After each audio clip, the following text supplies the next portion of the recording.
10:59 p.m. Etwos says the NFL never has any trades after the Houston Texans sent Dwayne Brown to the Seattle Seahawks to finally provide Seattle with the left tackle it had sought for years. The New England Patriots and San Francisco 49ers consummated a stunning trade on Monday. The 08 Niners were expected to target their quarterback of the future this offseason, but they've made a move earlier than anybody expected in trading their 2018 second-round pick to the Patriots for quarterback Jimmy Garoppolo. The short-term ramifications of the Garoppolo deal aren't much. The 49ers are all but eliminated from the playoffs and Garoppolo wasn't playing behind Tom Brady in New England, but there are huge reverberations for a number of players and teams across the league that will be felt in the months and years to come. Let's break them down and trace the dominoes of the Garoppolo deal. Jimmy G's fit in San Francisco, and let's start with the one player to actually change hands in the deal. The 49ers took half measures this offseason to address the quarterback position, signing Brian Hoyer as a result of his experience playing under new coach Kyle Shanahan before using a third-round pick on C.J. Beathard. Neither move has borne much fruit. Hoyer posted his worst passer rating in 5 years before being benched after 6 games, and Beathard has subsequently been worse. Only the Bears and Browns have fielded passes with a cumulative total QBR worse than San Francisco's 28.4 mark this season. Enter Garoppolo, who probably won't start against the Cardinals this week but might be ready to enter the lineup against the Giants on November 12. With the 49ers on bye the following week, Garoppolo will likely be under center no later than November 26, when the fourth-year quarterback will be up against the mighty Seahawks. Anyone who tells you that Garoppolo will be a great fit for Shanahan's scheme is guessing. Truthfully, we're not even sure Garoppolo is a great fit in Josh McDaniels' scheme, given that the sample size of Garoppolo as a starting quarterback playing meaningful football amounts to 6 quarters and 63 pass attempts. As I wrote about at the time, Garoppolo looked great while attacking rookie Cardinals cornerback Brandon Williams, who has barely seen the field on defense over the past year. A week later, he beat up a Dolphins pass defense that would end the year ranked 16th in DVOA, targeting linebacker Jelani Jenkins, who has already been on 3 different rosters this season. A sprained shoulder ended his time as the Patriots starter before Brady returned, and injuries remain a huge unknown in terms of estimating Garoppolo's value. The 49ers are likely making this deal with the intention of having Garoppolo start under Shanahan in the long term, but there should be no rush in giving Garoppolo a long-term deal because he's in line to make just $434,158 more over the rest of the season. The Niners can also easily franchise Garoppolo in 2018 at a price which will exceed $23 million, given that general manager John Lynch should have in excess of $100 million in room after carrying over $60 million in unused space from this season's cap. The 49ers will also have to be patient with Garoppolo. Shanahan's reputation holds that his offensive scheme takes a year to percolate before sticking, with the Falcons as the most notable example. Matt Ryan looked frustrated and lost at times in 2015, but he won league MVP behind a better offensive line in 2016. Ryan had a training camp to learn the scheme. Garoppolo will be learning the playbook overnight. We won't really know what the Niners have under center until the end of the 2018 season. Jimmy Garoppolo is headed to San Francisco, where he'll get an 8-game audition for a gigantic contract in 2018. Jim Rogush Getty Images. Garoppolo won't have much to work with, either, given how beat up the Niners are on offense. The strength of the offense was their tackle duo, but Joe Staley fractured his orbital bone in the loss to the Eagles on Sunday, while breakout right tackle Trent Brown missed the game with a concussion. Garoppolo's nominal top receiver is Pierre Garçon, but the former Washington standout missed most of the second half against Philadelphia with a neck injury after crashing into Eagles linebackers coach Ken Flajole just before halftime. It's a drop-off going from Rob Gronkowski, Chris Hogan and Julian Edelman to George Kittle, Trent Taylor and Marquise Goodwin, and there's every reason to believe Garoppolo's performance will drop accordingly. In looking at Garoppolo's possible landing points, though, San Francisco was one of the best-case scenarios.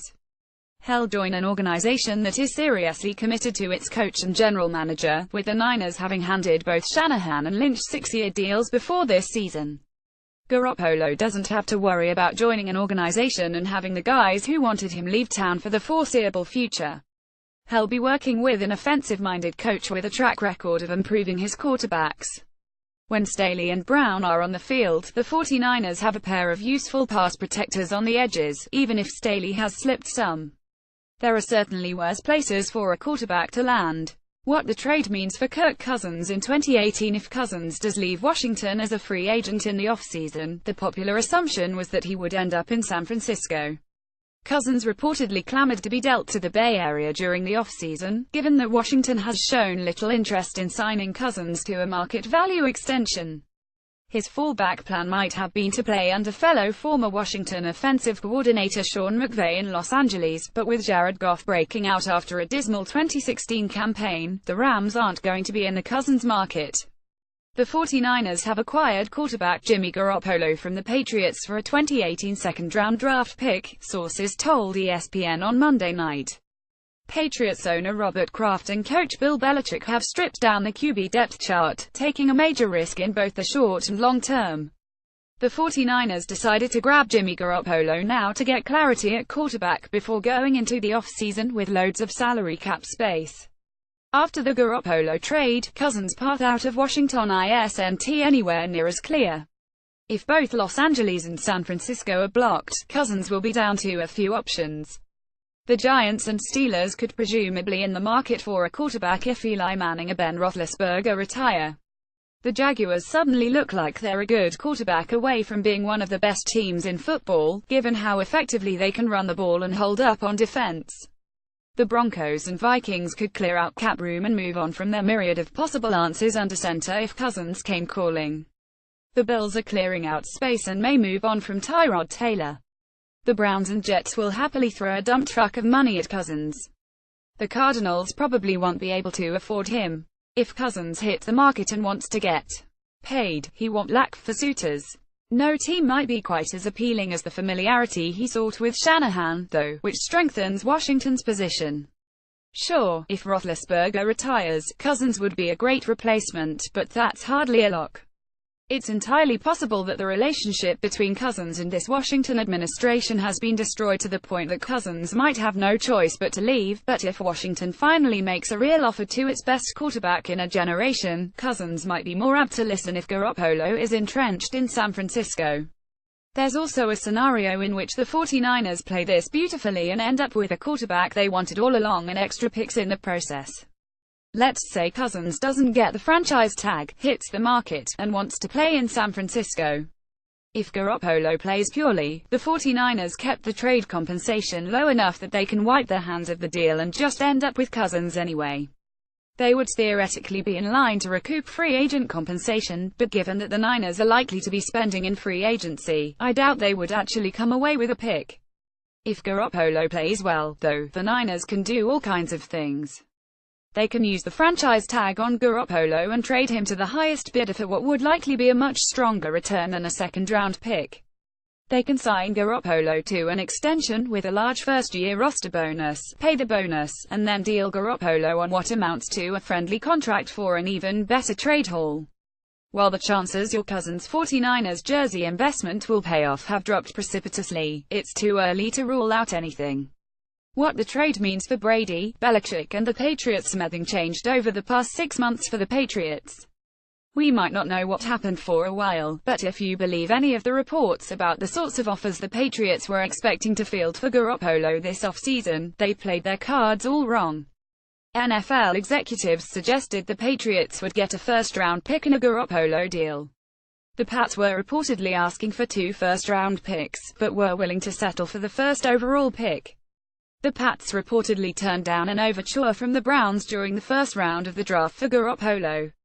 If it wasn't about the trade value, then the Patriots were holding on to Garoppolo as part of some scheme to be revealed after the season. They wanted Garoppolo because he was about to be the next great quarterback in New England. The Pats were going to use the franchise tag on Garoppolo and trade him to the highest bidder. Maybe Don Yee, the agent to both Patriots passes, would arrange for Garoppolo to sign a new deal with a structure that would see his salary soar just as Tom Brady ran off into a field of kale. The Patriots would come away with some outsized return because Bill Belichick is always going to be smarter than the guy on the other side of the table. After Monday's trade, Occam's razor suggests none of that to be true. The Patriots weren't going to be able to slap the franchise tag on Garoppolo because of their needs on defense as cornerback Malcolm Butler hits free agency. Belichick doesn't appear to think Garoppolo is his quarterback of the future, because if he thought Garoppolo was going to be a franchise passer for the next decade, the same guy who has kicked every other Patriots legend out the door would have moved on from Brady this offseason. The Patriots probably weren't offered a juicy first-round pick this offseason, and while they waited to see if any competitor got desperate and made them a Sam Bradford-sized offer, the trade never came. In the end, the Patriots waited until just about the last second and took the best available offer on the table. If you treat the offers that might have been available 6 months ago as sunk costs and evaluate what the Patriots could have done with Garoppolo from this point forward, this is a reasonable return. The best-case scenario would have seen the Patriots come away with a compensatory pick at the bottom of the third round of the 2019 draft, somewhere between picks 97 and 100, and that would only come if New England didn't make another foray into high-level free agency this offseason. Jimmy Garoppolo has thrown 94 passes in his NFL career, with 5 touchdown passes and no interceptions. Photo by Kevin Giajusa Today Sports. Instead, the Patriots guarantee themselves a high second-round pick in the 2018 draft, a much better selection and one that comes a year earlier. The 49ers are the second-worst team in football and have a 98.6% chance, per the Football Power Index, of finishing among the league's 5 worst teams. The Pats should come away with a pick between 33 and 37 and get that selection in April, which is helpful for a team that lost its first-round pick in 2016 because of the Deflategate scandal and traded its 2017 first-rounder for Brandon Cooks. Belichick loves high second-round picks, which have proven to be the most valuable selections of the draft in terms of surplus value. He has drafted players such as Eugene Wilson and Patrick Chung at the top of the second round in years past, but Belichick also loves trading down and around the draft, and a high second-round pick gives him plenty of options. If it's the 33rd selection, Belichick will likely try to flip it for a future first-round pick from some overzealous team. Belichick might also try to trade the pick for talent to win now. One report suggests that Belichick will look to trade the pick for defensive line help, a logical target given the wildly frustrating play of the Patriots this season. The problem is that the Patriots have only about $5.4 million in cap room, which will limit their options. They can't fit someone like Ziggy Ansah into their remaining cap space without making another deal. There also just aren't many useful defensive linemen available from teams looking to give away talent, especially after the Bills dealt away the Marcell Dareus contract last week. The widespread parity around the NFL means that the majority of teams are still in contention and inclined to hold on to their pass rushers and interior linemen. The 49ers, coincidentally, would have been a plausible trade candidate with guys such as Elvis Dumervil and Aaron Lynch struggling to get regular snaps. Belichick could send a late-round pick to acquire a player like Hawali Kikaha, but there's not a defensive disruptor who would be both available and worth a high second-round pick via trade. Trading Garoppolo suggests that the Patriots didn't believe he was their quarterback of the future. It might also say something about Brady, who continues to play at a high level, even with inconsistent offensive line play and Edelman out of the lineup. It's possible the Patriots were waiting to see if Brady slipped this season before making a decision on Garoppolo, but that seems far less decisive than Belichick typically is with talent evaluation. The Garoppolo trade suggests that the Pats expect to keep Brady around through the end of his current deal, which expires in 2019. If they draft a replacement for Garoppolo this offseason, if all goes right, the new guy will get 2 years to study under Brady before presumably taking over in 2020. It might also say something about Belichick, who has been making moves designed to win now. The Patriots traded for players and went after free agents in the past, but those moves were made sparingly. Think about what the Pats did this offseason. They traded a first-round pick for Cooks, who is 2 years from unrestricted free agency. They signed Stephon Gilmore to a top-dollar deal at cornerback. The Pats didn't deal Butler to the Saints, even if it means getting a lesser pick as free agent compensation next year. They signed 2 veteran running backs, in Rex Burkhead and Mike Gillislee. The only move that didn't jibe with the win-o philosophy was holding on to Garoppolo when the Pats could have gotten a player or draft picks which would have netted them players for the 2017 roster. Now, that has changed, although barring a trade this week the player won't join the Patriots until 2018. It's difficult to imagine him doing anything else, but you have to wonder whether Belichick plans to be coaching the Patriots after Brady decides to retire. We won't know for years whether the Patriots were right to trade away Garoppolo for a second-round pick.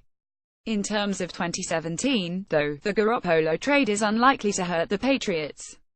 The idea that the Patriots needed Garoppolo as a backup in case Brady got injured was always too concerned with the worst-case scenario, given that Brady has suffered 2 injuries that caused him to miss meaningful time since taking over as the starter in 2001, neither of which have come in the past decade. It's still unclear whether Garoppolo is really that much better than a typical backup quarterback in McDaniel's system, and trading Garoppolo would have precluded the Patriots from targeting a viable backup to sit behind Brady.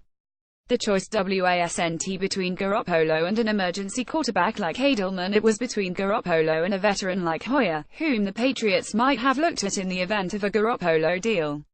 Now, it's likely Hoyer will be returning to his former team, as the 49ers released Hoyer after making the trade Monday night. Reports suggested that Hoyer was initially part of the trade, with the Patriots instead asking for Hoyer to be released for compensatory pick purposes. Given that the Pats have no other passes on the roster besides Brady after trading Garoppolo and Jacoby Brissett this season, it seems exceedingly likely Hoyer will be backing up Brady when the Patriots return from their bye. 49ers now have options. The 49ers might have chosen to wait until the offseason before attempting to sign Garoppolo, but their desire to make a move now is telling. As mentioned earlier, they likely wanted to evaluate Garoppolo before committing to him financially as their quarterback of the future, information they'll get over the second half of this season. Outside of Cousins or someone out of the box like Drew Brees, they won't have better information on any of the quarterbacks they might be considering over the next decade than the knowledge they're about to gain on Garoppolo. The trade also implies that the 49ers believe Garoppolo was probably their best option. It likely insinuates that their chances of coming away with Cousins may not have been great all along. If the Niners felt confident they would be in line to sign Cousins in March, even given the scenario I mentioned earlier, they probably wouldn't have bothered to make this trade. Garoppolo serves no purpose as a short-term rental. In addition, the deal might also suggest that the 49ers aren't particularly impressed with this year's crop of draft-eligible quarterbacks. While the college season isn't close to finishing and the pre-draft scouting process hasn't yet started, the Niners might have seen enough to sense that they didn't want to make a bet on someone like Josh Rosen or Josh Allen. With the Browns heavy favorites to finish with the first overall pick and draft a quarterback, San Francisco might have preferred Garoppolo to a shot at the second-best passer in this year's class. Other teams will disagree, of course, which opens up an exciting opportunity for the Niners if they finish with a second overall pick, as is currently projected. In writing about the Colts last week, I mentioned that Indianapolis found itself in the relatively enviable situation of having a top 3 pick in a class full of quarterbacks without needing a quarterback themselves. The Colts could then swap their pick to a team that desperately wanted one of the passes for a bevy of selections, allowing Indy to rebuild their defense and offensive line in the process. If the 49ers are going to go with Garoppolo, they can beat the Colts to the punch and do the same thing with the second overall pick. Trading a second-round pick for Garoppolo now won't matter much if the 49ers can deal their top pick for multiple first-rounders. As we saw when they traded with the Bears this year, the Niners don't need to believe in a franchise quarterback to pick up extra selections. They just need one other team to believe. Browns could go QB at number 1 in draft. Things haven't changed much, if only because the Browns are still comfortable favorites to finish ahead of the 49ers and end up with the first overall pick. They might have pursued Garoppolo this offseason, and might have come away with him had Cousins signed with the 49ers, but there are too many teams with far more appealing situations who would have likely pipped the Browns to the long-time crush.